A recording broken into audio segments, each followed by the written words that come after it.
Hello, Matt's here for SonicLAB, and today we are looking at Knobula's Pianophonic, and this is their fourth offering into the Iraq market. I've got it sat side by side with their previous polycinematic, which we've done a review on the channel before. The polycinematic was an 8-voice polyphonic synthesizer, whereas the Pianophonic actually is a polyphonic wavetable synthesizer. Both of them are 12 HP. In fact, all of Knobula's range at the moment are the same size, 12 HP, and got that same kind of form factor, although this one comes dressed in black, which I kind of like. Yeah, and don't be put off by the name Pianophonic, because even though, let's just get the sounds back where we were, even though we've got piano sounds like this, we can suddenly get into territory like that.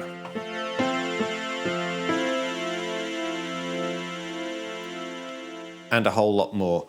The way that it achieves this essentially is that this is playing samples back from the SD card here, and it's got 3 wavetable oscillators that it's using, and yeah, it's this kind of hybrid oscillator combo of kind of piano sounds and percussive sounds and wavetable sounds, and allows you to kind of morph and really take this into dynamic places. You know, as I just showed there, you can start from a very basic point here, and with the onboard reverb and the filters and the use of the Unison and the different waveforms that you can select. Yeah, it's quite it's a very interesting module. Let's have a look at the front panel and see what we've got here.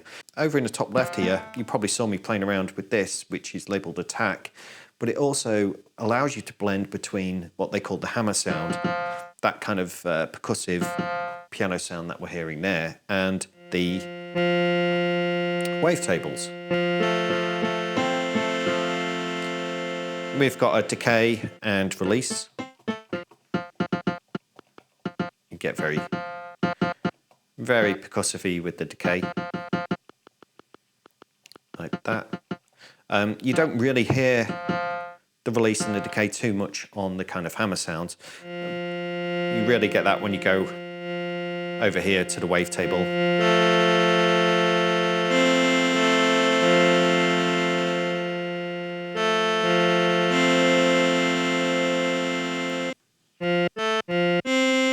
Syncing, yeah, it's very flexible, very simple envelope, really like that. Doesn't always have to be an ADSR envelope. Yeah, we've also got down here a reverb, which is stereo.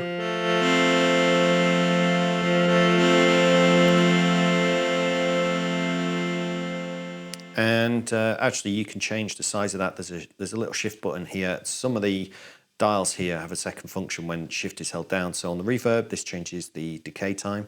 It will go up to infinite, so let's just see what that's like.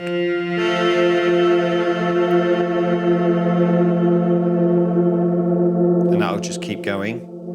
You do have to watch that though. You can overload with these. I presume it's the same reverb as we've got on the polycinematic. I'm a big fan of this reverb.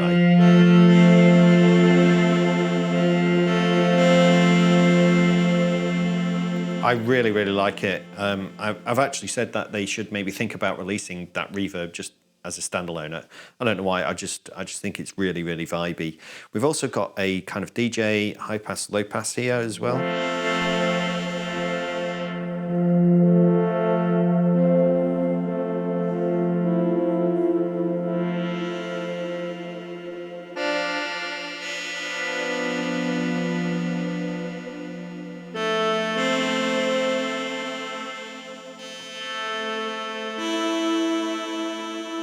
And if you want to add some resonance to that, again, holding down shift, turn up that dial, and that adds more resonance to it. So let's go to 1 o'clock, see what that's like.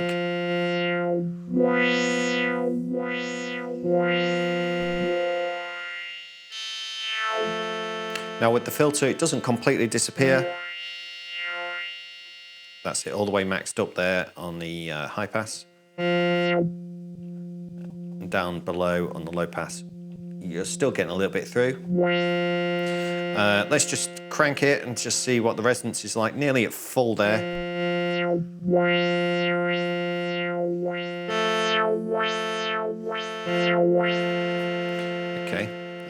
let's just take it back to about 3 o'clock.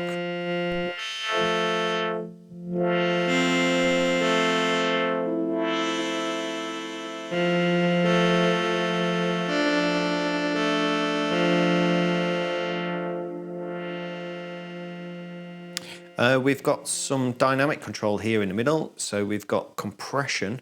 So this dial essentially, when it's not in use, and in fact if we just go back to the raw piano sound, or the hammer sound as they call it, you've got just the normal kind of dynamics there of the piano samples and the weight decays and what have you. We turn up the compression, it kind of removes that, and all the samples are forced to kind of play back at the same volume, kind of like compression. And if we go over that, over 12 o'clock, actually goes into distortion. Again, you might hear that better if we just add some of the wavetable.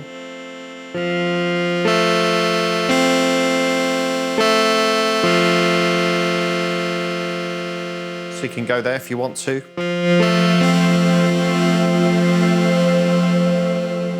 There are some kind of pumping artifacts though that I've noticed.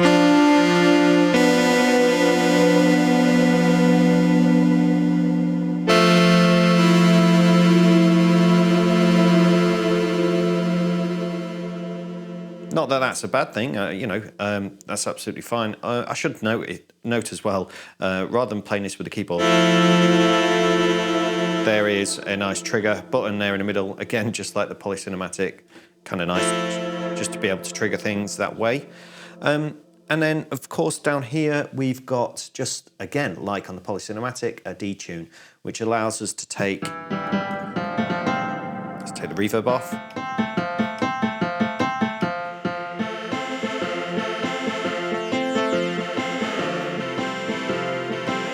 Which allows us to really sort of detune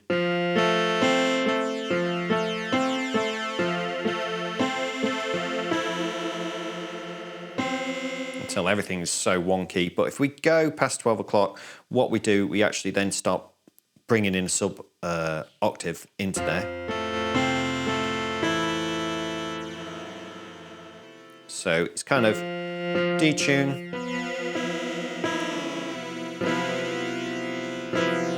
until we get to 12 o'clock.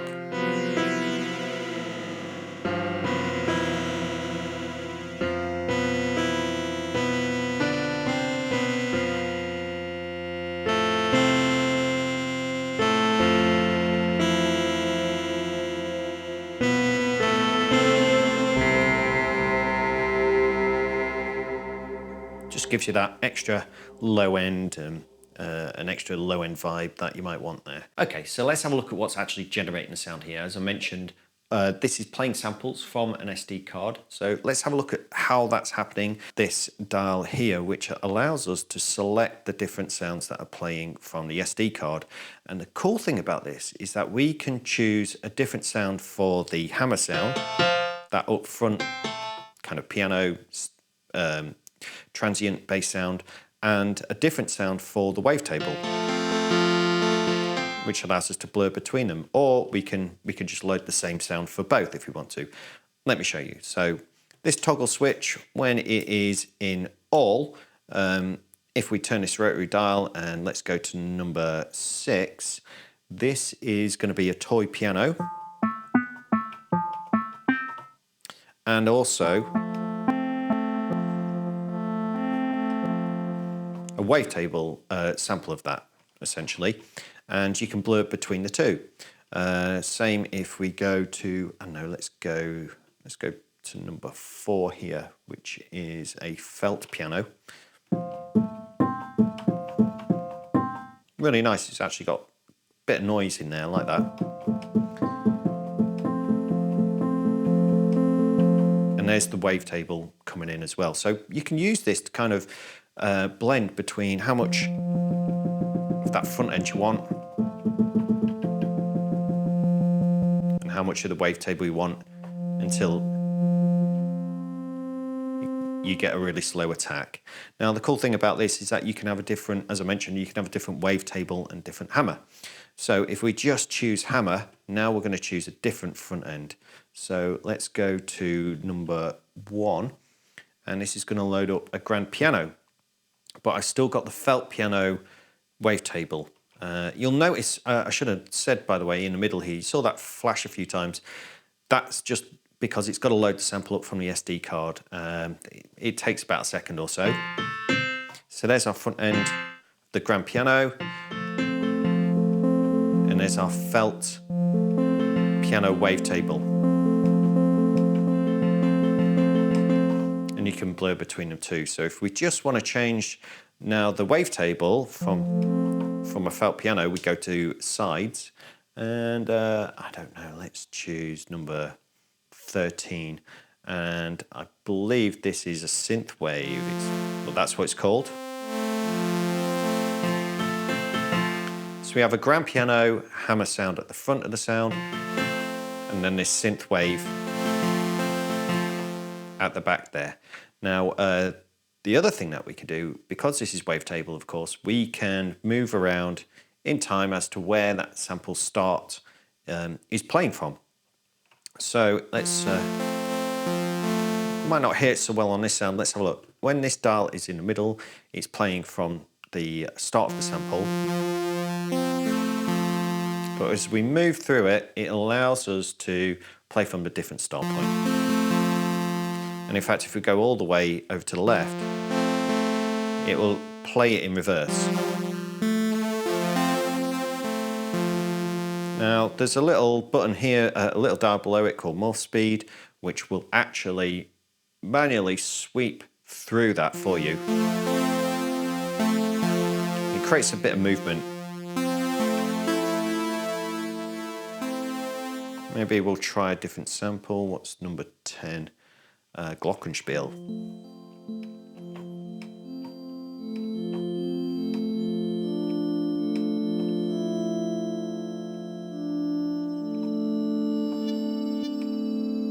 Bring in a bit of detune there. We've got these strange artifacts going on. Let's add some compression.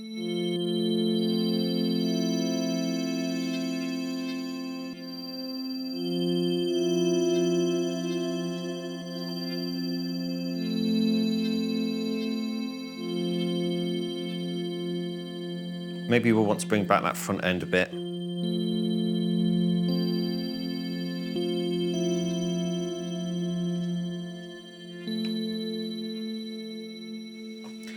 Let's try a different wavetable. Let's go, I don't know, number 8. Let's try this one out. I believe this is an acoustic.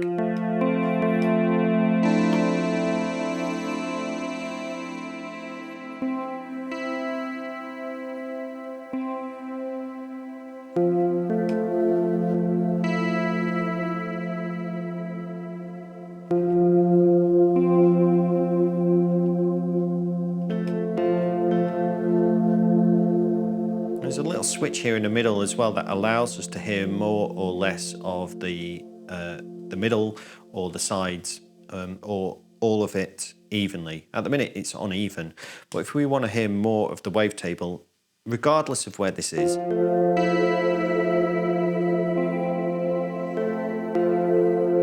we can. Or if we go to the middle, it brings back more of that middle sound to the forefront.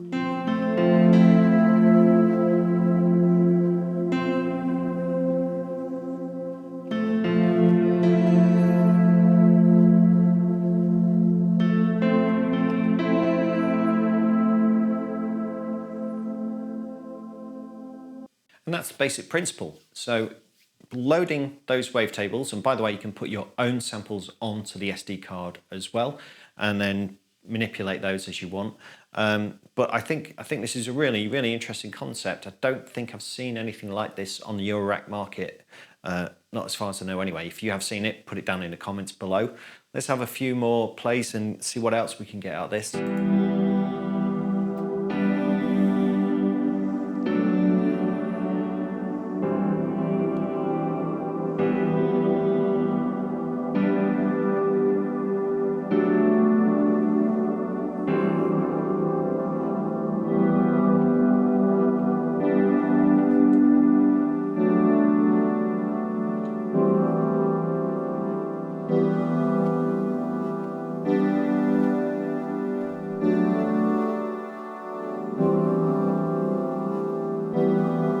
change all the sounds here.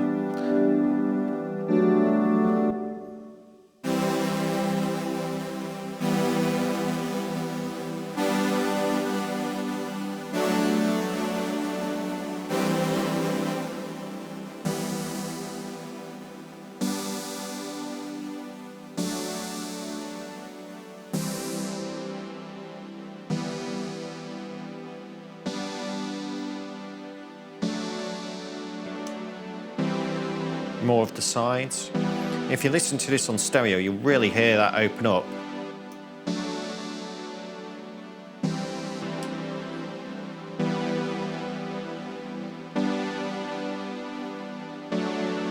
And let's try some others here. Number 4. So back to the felt piano again. For some reason I really like this one.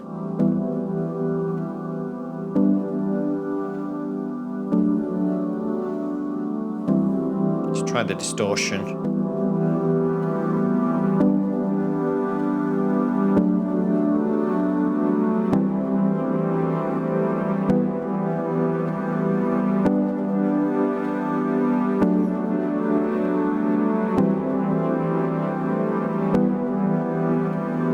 Nice.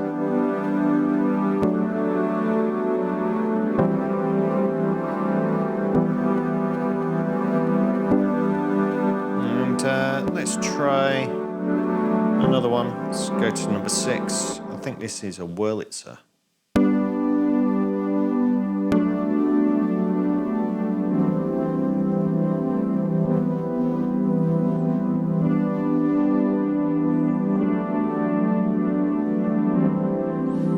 Now there's no CV control unfortunately over the filter, so that is completely manual. I think for me that's one of the places I'd probably be playing with a lot personally, so I would like to have seen that in there, but I think there might be some MIDI control over that as well, because over MIDI we have access to a lot of different parameters over CC. In fact, we have attack offset, we've got decay, release. We do actually have filter offset, I believe. So I think you can actually over MIDI CC. What we do have though is chord select. So this allows you to, again, a bit like Polycinematic, have chords stored within there which you can play between using CV. You've got a volt proactive input, so if you do want to interface it with the your rack system and just send it a sequence into there via CV, you can. You can also manipulate the start point as well, and that's here. So essentially you're able to manually morph between that while this morphing is also going on, which is really, really nice. There is also a gate input, and whenever a gate signal enters, that allows you to trigger notes stored in the chord memory as well. So that works in combination, I guess, with the chord select. So you can trigger them, and this allows you, the chord select allows you to move through them, and at the same time you get a gate output as well. So whenever a MIDI gate is received, it allows for paraphonic expansion of the module, as written in the manual. So you can use external envelopes, and filters can be patched into the sound. So we've got this kind of piano sound as our hammer, very big kind of synthy voice for our sides, our wavetable. And this morph. This makes quite a big difference to the sound actually.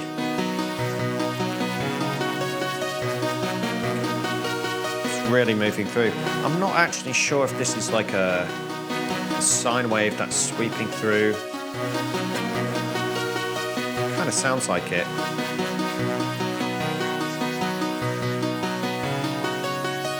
Slower speeds like that, you've got this kind of phasing effect.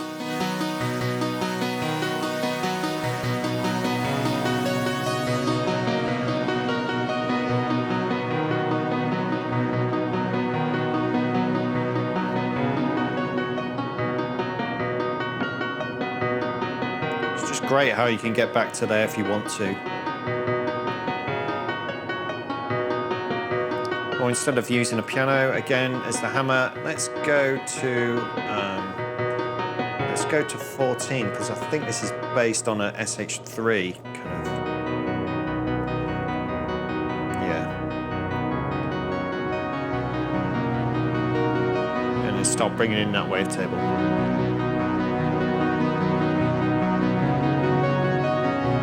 Really nice.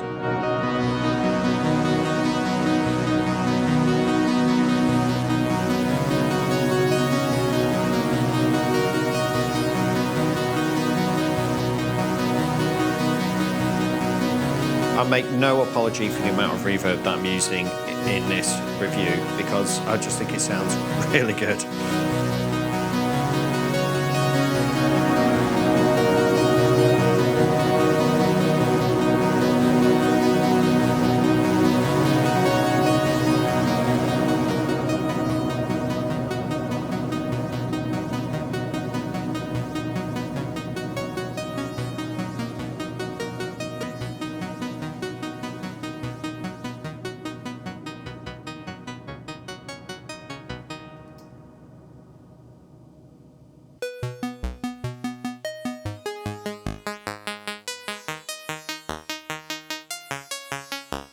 This is really cool. By changing that start point, you can get this almost pulse with the effect. Bring in the morph speed.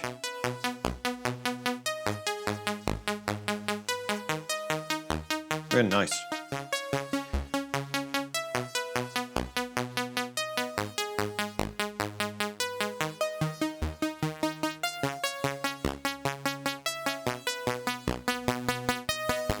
Try some distortion on that, or overdrive rather, as they call it.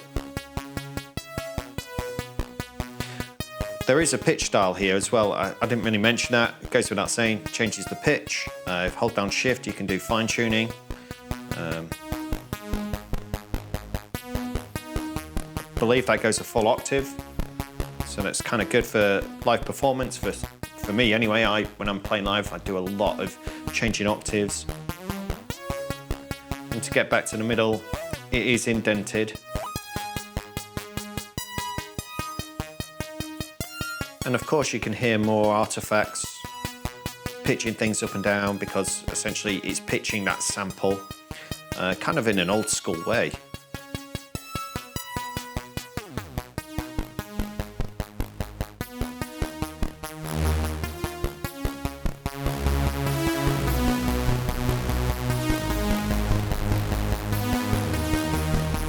If you've got headphones on, you'll be loving this bit. Very, very beefy.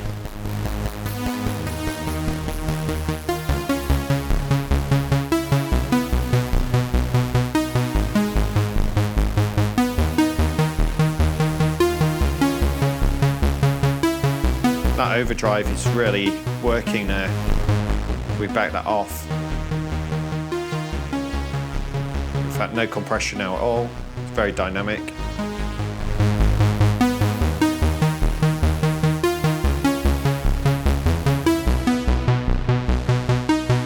Add some resonance there.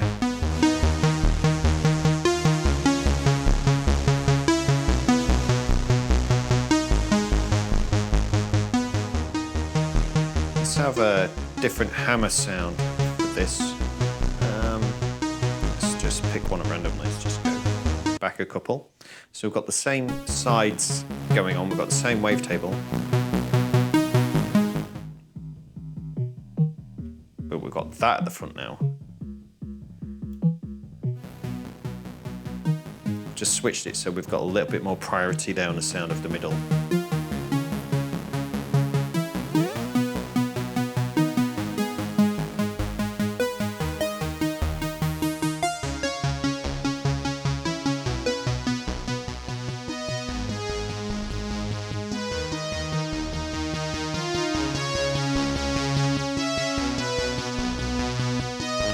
Just in a couple of moves there, we've got somewhere quite different.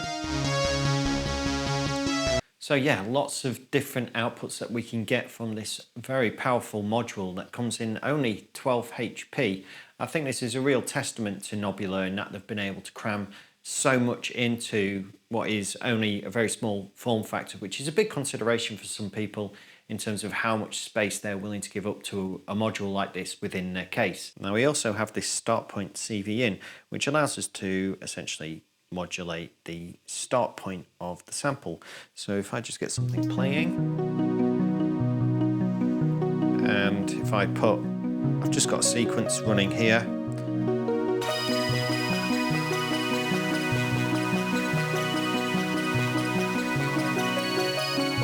and that sequence now is moving the start point, and yeah, you get all sorts of, again, variety of sound going on. Make that more subtle. I find you only really hear this when you've got the more speed set to what is essentially would be one where it's just playing a central playhead. It's not moving around. We move the morph. Now it's moving around.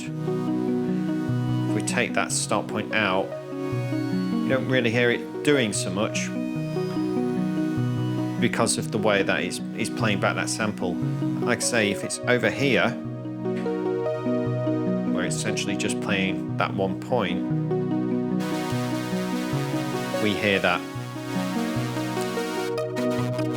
You can kind of use this as an offset, if you like.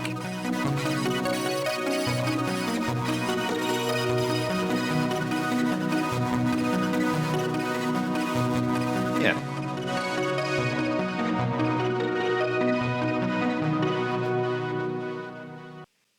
I should also mention down here we've got voice mode, which allows you to switch between the different ways this plays back. So you can either have it the way that we've just been using it as a polyphonic wavetable synth, or you can use it to play back the stored chords within there, or as a monosynthesizer. So for about £429 UK pounds, which is about £100 more than the polycinematic, you are getting a lot for your money in such a small size. I love the fact that they put the SD card on the front. I know that seems like a small thing, but that does mean that you don't have to unscrew the module, take it out, take the SD card out in order to put new samples on it. In fact, if you head over to the Knobula website, you'll be able to use a piece of software there that they've created called Waveslicer.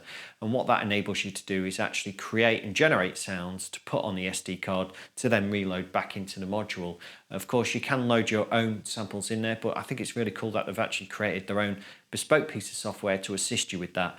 There's nothing worse than going backwards and forwards from a computer when you're trying to zone out with the Eurorack world, and you don't really want to be messing around with SD cards too much and the wrong file types and stuff. So my understanding is that their piece of software makes sure that it is the right format, so it will work, so there's less of this to-ing and throwing going on, and it also will generate some of the sounds as well for you.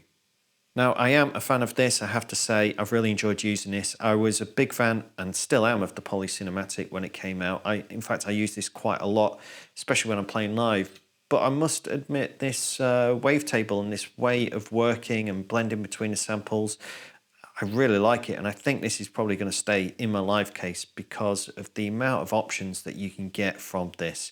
I am using MIDI as well when I play live, so that works out perfect for me. I would love it if I had the Reverb as a separate module. I'd love to send some of my other things through that Reverb. I think that's an absolutely brilliant Reverb.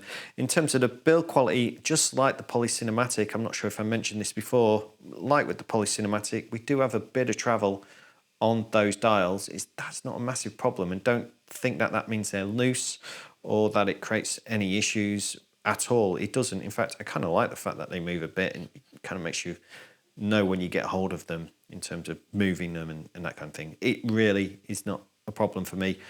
Yes, you do have to wait when you're loading the samples. You know, you do have that much time on some of them to wait, whereas others might be quicker, just like that. So you do have to bear that in mind. If you are playing live, there's no way that you're going to be able to change between samples seamlessly without it cutting out, because you will get, with every load, the sound cut out before it starts playing again. So that's just something to bear in mind. So hopefully you found this useful, and do leave any comments below, any questions, we'll try and answer them all. Do join us over on our Discord as well as our Patreon as well, and I'll play you out and just see what else I can get out of this on the outro. So thanks for joining us today. Bye for now.